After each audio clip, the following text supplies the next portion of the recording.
গুলশানে চাঁদাবাজির ঘটনার যে ভিডিও আমাদের সামনে ছড়িয়ে পড়ল, সেটার জের ধরে সেটায় জড়িতদের গ্রেফতার করা হয়েছে এবং সেই গ্রেফতারকৃতদের একজনের একটা ভিডিও আমাদের সামনে গতকাল সন্ধ্যার পর থেকে আসলো এবং বলা বাহুল্য তুমুল আলোচিত হলো। প্রচুর কথাবার্তা হচ্ছে সামাজিক মাধ্যমে এটা নিয়ে। কিছু কথা বলা দরকার এবং এখানে অত্যন্ত বিস্ফোরক একটি দাবি আছে। সেটা হচ্ছে তার চাঁদাবাজি বা আরও চাঁদাবাজির নেতৃত্ব একজন উপদেষ্টা দেন, জনাব আসিফ মাহমুদ। খুব স্পষ্টভাবেই তার নাম ধরে তাকে অভিযুক্ত করা হয়েছে।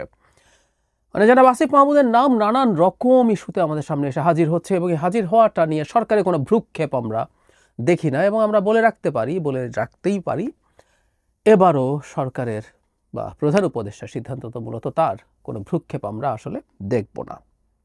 কেন বলছি, তার আগে আমি ধারণা করি অনেকে এই ভিডিওটা দেখেছেন, যারা দেখেননি তারা ভিডিওটা একটু দেখে নেবেন। মোটামুটি দীর্ঘ একটা ভিডিও, 30 মিনিটের বেশি। সেখানে জানে আলম অপু নামে এই ভদ্রলোক একটানা কথা বলে যান, অনেক কিছু বলেন, কি প্রেক্ষাপটে কি পরিস্থিতিতে, এগুলো তার ভার্সন, এটা ইম্পর্টেন্ট। আরও কিছু গুরুত্বপূর্ণ প্রশ্ন আছে, এগুলো একটু করে রাখা দরকার, করব সেগুলো। কি প্রেক্ষাপটে কিভাবে তিনি এই চক্রের সাথে জড়িয়েছেন, কেন তিনি গেলেন, তার ইচ্ছের বিরুদ্ধে, মানে অনেক ক্ষেত্রেই তিনি এটা দাবি করার চেষ্টা করছেন নিজের খানিকটা লোভ হয়ে গেছিল, সেটাও যেমন বলেন। একই সাথে তিনি নিজকে অনেকটা সেভ করার চেষ্টা করেন। তিনি একটা পর্যায়ে অন্যদের সাথে বিট্রে করতে চান বলেই তিনি সমস্যায় পড়েছেন বলে দাবি তার। এর পক্ষে নানান রকম কথাবার্তা তিনি বলেছেন। যেমন একটা যুক্তি এরকম দিয়েছেন যে রিমান্ডে না নিতেই রীতিমতো প্রথম গ্রেফতার হওয়ার পরে তার সাথে আরেকজন যিনি ছিলেন, রিয়াদ সম্ভবত নাম, তিনি থানাতেই তার নাম বলে দেন এবং চুরির টাকায়, মানে সেই চাঁদাবাজির টাকায় তাকে বাইক কিনে দেওয়া হয়। অবশ্য তিনি সেই বাইক তো রীতিমতো নিয়ে ঘুরে বেরিয়েছেন। যাই হোক, তিনি তার নিজকে এক ধরনের নির্দোষ প্রমাণ করার চেষ্টা করেন তার এই ভিডিওতে। কিন্তু কতগুলো প্রশ্ন আমাদের একটু করে রাখা দরকার আছে। এই ভিডিওটাকে খুব সহজভাবে বা খুব সাধারণভাবে দেখা উচিত হবে না। প্রশ্ন হচ্ছে, ভিডিওটা কে কোথায় কখন করলো? ভিডিওটা শুরুতে এটার একটা বক্তব্য আছে। জনাব অপু গ্রেফতার হওয়ার আগে এরকম ভিডিও রেকর্ড করে তার এক বন্ধুর কাছে দিয়ে রাখেন বলে আলাপ আছে এবং বলা হয় বন্ধু এই ভিডিওটা পাবলিশ করেনি। পাবলিশ তো ফাইনালি হলো, এটা কে করলো, কিভাবে করলো, সেই আলোচনা থাকবে, সেই প্রশ্ন থাকবে। পাল্টা কেউ প্রশ্ন করতে পারেন যে আদৌ কি কথাটা ঠিক, নাকি এটা গ্রেফতারের পর তাকে এই কথাগুলো বলানো হয়েছে। আমরা এই ধরনের একটা প্রবণতা আগে দেখেছি, আমাদের খুব বেশি দূরে যেতে হবে না, 1/11 সময় এই ধরনের ঘটনা ঘটেছে।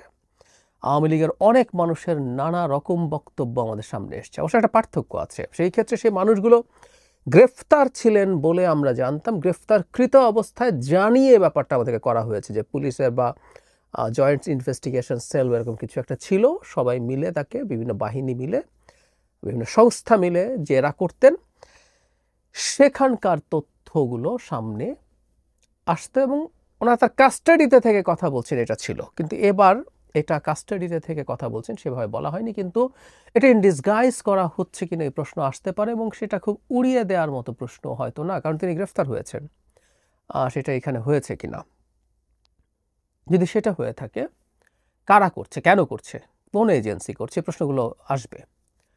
তার সাথে যোগ করা যায় একটা সিসিটিভি ক্যামেরার ছবি, ভিডিও দেখানো হয়, সেটা গুলশান 2-এর। সেখানে জনাব আসিফ মাহমুদ সজীব ভুঁইয়া একটা বাইক চালিয়ে ভোর 4:30 বা রাত 4:30টায় তার সাথে জনাব অপুর সাথে কথা বলে চলে যান। সেই বাইকের সিসিটিভি ক্যামেরার যে ফুটেজ সেটা পাওয়া যায়, মানে ওখানে একটা ক্যামেরা আছে এবং সেটায় যিনি বাইকে যান আমরা ধরে নিলাম ইনি আসিফ মাহমুদ সজীব ভুঁইয়া, যদিও এটা যেভাবে ছবিতে দেখা যায় it's not easy to identify, কিন্তু আমরা ধরে নিলাম। কিন্তু এই সিসিটিভি ক্যামেরার ফুটেজটা তো আসলে পাওয়া গেল এবং সেটা এই ভিডিওতে দেখানো হলো। সুতরাং এই সন্দেহ বা এই প্রশ্ন আসলে আসবে, এর সাথে কোনো না কোনোভাবে কোনো এজেন্সি জড়িত কিনা, এই প্রশ্নটা করে রাখা আমাদের দরকার। এখন সেই ধরনের পরিস্থিতি যদি হয় সেগুলো নিয়ে প্রশ্ন তোলা উচিত, কিন্তু একটা কথা মনে রাখা দরকার, সেটা হচ্ছে রাষ্ট্রীয় গোয়েন্দা সংস্থা, রাষ্ট্রের উপদেষ্টারা কে কী করছেন তার প্রতি নজরদারিও তো রাখার কথা। প্রশ্ন হচ্ছে এই জিনিসগুলো এখন এভাবে পাবলিক হওয়ার ঠিক হচ্ছে কিনা সেটা প্রশ্ন, কিন্তু তারা রাষ্ট্রীয় নিরাপত্তা এবং রাষ্ট্রের এই উঁচু পদে থাকা মানুষজনেরকেও নজরদারিতে থাকার কথা আমি নিশ্চিত নই, কিন্তু আমি ধারণা করি সেটা আছে। এখন প্রশ্ন হচ্ছে এই ব্যাপারটাকে আমরা ঠিক কিভাবে নেব। জনাব অপু যখন এই মন্তব্য করছেন, যিনি একটা অপরাধের সাথে জড়িত এবং তিনি ধাপে ধাপে বলছেন কিভাবে এটা তিনি ভাবেননি, কত টাকা ভাবছেন সামান্য চাপ বিস্কুটের চাপারির টাকা দেবে, তারপর সেটা 10 লাখ টাকা গেল, তারপর সেটা 1 কোটি চাওয়া হলো, 50 লাখ হলো, এবং তার সাথে রিয়াদ সম্পর্কে বলা হয় যে তিনি খুবই ক্লোজ এবং রিয়াদের অনেক ছবি বিভিন্ন জনের সাথে দেখিয়ে, মানে যারা ওপরে এই যুক্তিটা ভুল না, সেটা হচ্ছে পাশে দাঁড়িয়ে ছবি তোলা এক কথা, কিন্তু খুবই ক্লোজ ভঙ্গিতে অনেকের সাথে ছবি থাকা ইন্ডিকেট করে। তিনি বলছেন শুধুমাত্র জনাব আসিফ মাহমুদ না, আর আরও অনেকের সাথে, ইনফ্যাক্ট যাদের সাথে ছবি দেখান থেকে প্রত্যেককে আমরা চিনি, খুবই গুরুত্বপূর্ণ মানুষজন, খুবই পরিচিত মানুষজন, এদের সবার সাথেই তার ভালো সম্পর্ক আছে। এবং তিনি আরেকজন নেতাকে খুব স্পষ্টভাবে নাম উচ্চারণ করেন, যারা হান্নান মাসুদ, চাঁদাবাজি বা এই ধরনের ঘটনায় গ্রেফতারকৃতদের ছাড়াতে থানায় যান, তিনি এটাকেও এই ধরনের সিন্ডিকেটের মতো দেখান, তার অংশ বলে দাবি করেন। এই বিতর্কটা আছে এবং এই বিতর্কটার বাইরে এসে এখন যেটা ধারণা, মানে আমাদের আলাপ করতে হবে, জনাব আসিফ মাহমুদের ব্যাপারে সরকারের আসলে কি করা দরকার। আমরা ধরে নিলাম কোনো একটা এজেন্সি কাজগুলো করেছে এবং এই কাজটা করার নৈতিকতা প্রশ্নবিদ্ধ, কেউ এটাকে অনৈতিকও বলতে পারেন, আমরা সরিয়ে রাখলাম, কিন্তু এই অভিযোগগুলো তার বিরুদ্ধে উঠছে, এই ব্যাপারটা নিয়ে আসলে সরকার কি করছে এটা জানা খুব জরুরি, খুব জরুরি। কারণ জনাব আসিফ মাহমুদ যদি ওই রাস্তা দিয়ে ওই দিন ওই সময়ে যান, ওই রাস্তার কোনো না কোনো ক্যামেরা, হেলমেট পরা থাকলেও কোনো না কোনো ক্যামেরা, অনেক ক্লোজ আপ ছবি তার পেয়ে থাকার কথা আছে। এই পুরো রাস্তা জুড়ে অনেক সিসিটিভি ক্যামেরা আছে। সরকার চাইলে এই জিনিসগুলো করতে পারে, সরকার চাইলে সঠিকভাবে তদন্ত করতে পারে। আমি অনেকদিন থেকে একটা কথা বলছি, জনাব আসিফ মাহমুদের বিরুদ্ধে যে অভিযোগগুলো উঠছে, আমরা তাকে সেটা একেবারে উনি এটা ইনভলভ হয়ে গেছেন বলনি না। ওনার এপিএস কত টাকা বানিয়েছেন সেটা স্বীকৃতি আছে সরকারের দিক থেকে, তার এপিএসকে চাকরিচ্যুত করা হয়েছে, দুদক তদন্ত করছে, তার বিদেশে যাওয়ার নিষেধাজ্ঞা হয়েছে। তো একই সাথে জনাব আসিফ মাহমুদের বিরুদ্ধেও তদন্ত হওয়া জরুরি ছিল, কারণ এপিএসের ক্ষমতার উৎস আসলে উপদেষ্টা, হয়নি। এরপর তার বাবা দেশের একটা গুরুত্বপূর্ণ নিউজে রিপোর্ট করে দেখিয়েছে তার বাবা তার এলাকায় কি ত্রাসের রাজত্ব কায়েম করেছেন। তিনি কি করছেন, কিভাবে করছেন, এটাও বিতর্কিত করার চেষ্টা করা হলো, যে এটা যেহেতু জনাব ইশরাকের মালিকানার চ্যানেল, ইশরাক হোসেন, যার সাথে ঢাকা দক্ষিণের মেয়র হওয়া নিয়ে এলজিআরডি উপদেষ্টা হিসেবে জনাব আসিফ মাহমুদের ক্ল্যাশ হয়েছে, তাই তারা শত্রুতামূলকভাবে এটা করেছে। অথচ ওখানে অন ক্যামেরা পরিচয় দিয়ে মানুষজন কথা বলেছেন, এটাকে এত তুচ্ছ-তাচ্ছিল্য করা খুবই হাস্যকর, খুবই উদ্ভট। এটা আমরা হয়তো হতে পারে জনাব ইশরাকের সাথে সংঘাতের কারণে তিনি এই সাহসটা করেছেন। অনেকে সাহস করছে না, আমি অনেকবার অনেকের সাথে কথা বলে দেখেছি, অনেক মিডিয়ায়, প্রায় সব মিডিয়াতে টকশোর জন্য যাওয়া হয়।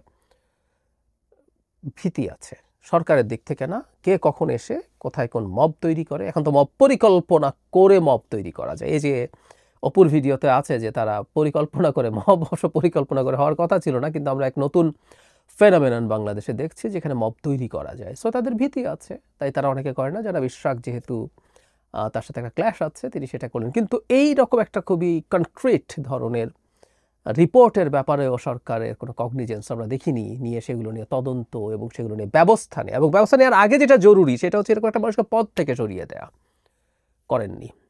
এবারও কিছু হবে টবে না, এটা আমরা বলতে পারি, একদম স্পষ্টভাবে বলতে পারি।